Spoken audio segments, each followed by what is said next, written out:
तो परमेश्वर ने हमें इतनी बार बताया, हमें इतनी बार समझाया कि ना सतगुरु जननी जने जाके माना बाप, पिंड ब्रह्मंड से रहित है ना वहां तीनों ताप। कि भाई जो सतगुरु होता है, जो सतगुरु की भूमिका में होता है, वो स्वयं कबीर परमेश्वर ही होता है। वो कभी भी मां के गर्भ से जन्म लेके नहीं आता है, क्योंकि परमेश्वर समर्थ होता है, उसे मां के गर्भ से जन्म लेके आने की जरूरत नहीं पड़ती है।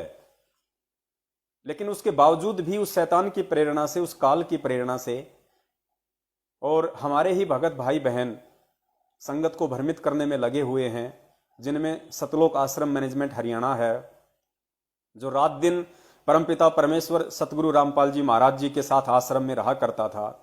क्योंकि परमेश्वर यहां आके एक मित्र जैसा व्यवहार करते हैं, और मित्र जैसा व्यवहार करने के चलते जो उनके रिश्तेदार होते हैं, जो उनके परिवार वाले होते हैं, आसपास के सेवादार होते हैं, वो उन्हें एक सामान्य संत की भांति समझ लेते हैं।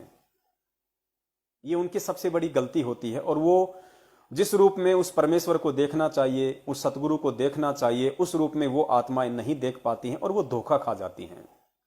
इन सब बातों को जब ज्ञान आधार से उस परमेश्वर के नबी, उस परमेश्वर के रसूल, क्योंकि पुण्यात्माओं वर्तमान में इस पृथ्वी के ऊपर यदि असल में कोई नबी है, असल में कोई पैगंबर है, असल में कोई रसूल है, तो सत्सेवक हैं।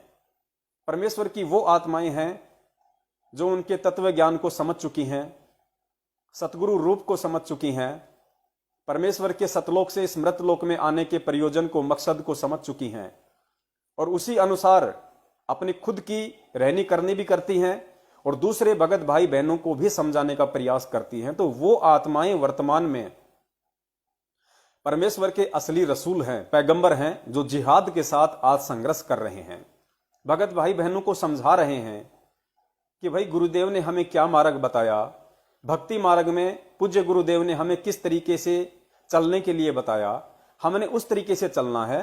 और हमारे ही भगत भाई बहनों पे काल भगवान ने अपना जाल फेंककर उनको अपने जाले में फांस कर तुम लोगों को भ्रमित कर रहा है। तो ये जिहाद है जो पिछले 6-7 वर्षों से हम सत्सेवक कर रहे हैं। हम उनके गालियां भी खाते हैं, हम उनके मार पिटाई को भी सहन करते हैं, हम उनके भले बुरे वचनों को भी सहन करते हैं, जैसे कि हजरत मोहम्मद जी ने किया। मक्का में उनका इतना विरोध हुआ करता था, उनको मारने तक की साजिशें मक्का मदीना में लोगों ने रची थी। वही आज हमारे साथ हो रहा है। हमारे ही भगत भाई बहन सतलोक आश्रम मैनेजमेंट हरियाणा वाले और उनसे प्रेरित कुछ अन्य भगत भाई जो परमेश्वर के ज्ञान से पूर्णतया परिचित नहीं हैं, जल्दबाजी में फैसले ले लेते हैं। उन्होंने कितनी कोशिशें की हम सत्सेवकों के ऊपर अटैक करने की। जब हम संगत में जा जाके साध संगति के माध्यम से प्रोग्राम करते थे, वहां ये लोग आ जाते थे, जबरदस्ती झगड़ा करते थे, मार पिटाई करते थे। खुद 3 बार इस दास के ऊपर जानलेवा हमला हुआ है, मर्डर करने की पूरी कोशिश इन लोगों ने की है, घर में घुस के इन लोगों ने हथियारों से दास की पिटाई की है। लेकिन हमें परमेश्वर का वो वचन याद है कि बेटा जिहाद करना है, संघर्ष करना है। अगर तू मेरा शिष्य है, अगर तू मेरा भगत है, तो तुझे मेरे जीवन को देख के चलना पड़ेगा, तुझे मेरे पद चिन्हों पे चलना पड़ेगा। जिस प्रकार इस तत्व ज्ञान को तुम आत्मा तक पहुंचाने के लिए सतयुग से लेके आज इस कलयुग की बिचली पीढ़ी तक मैं किस कदर प्रयासरत हूं, संघर्षरत हूं। मैंने कैसे कैसे दिन देखे हैं, मैंने कितना संघर्ष किया है, किस प्रकार मैंने लोगों के दुर्व्यवहार को सहा है। 2-2 बार मैं जेल गया हूं और जेल में कितनी यातनाएं और प्रताड़नाएं सहन करनी पड़ती हैं।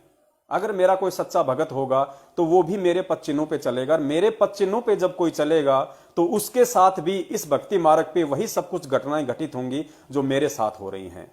लेकिन अंतर इतना है कि वो समर्थ परमेश्वर अपने बच्चों को हिम्मत देगा, सहारा देगा, हर संभव उनकी रक्षा करेगा, उनकी सुरक्षा करेगा, अपने वचन से उनके चारों तरफ एक सुरक्षा का घेरा बनाए रखेगा।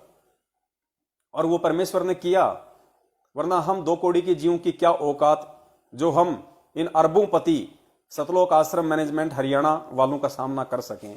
क्योंकि पिछले 7 वर्षों से इन्होंने करोड़ों में नहीं अरबों में संगत को ज्योति पाठ और दान के नाम पे परमपिता परमेश्वर सतगुरु रामपाल जी महाराज जी की आड़ में लूटा है, ठगा है, अपने घर बने हैं, प्रॉपर्टियां इन्होंने बनाई हैं, जिनकी साइकिल खरीदने की औकात नहीं थी, आज वो 4 व्हीलर गाड़ियां लेके घूमते हैं।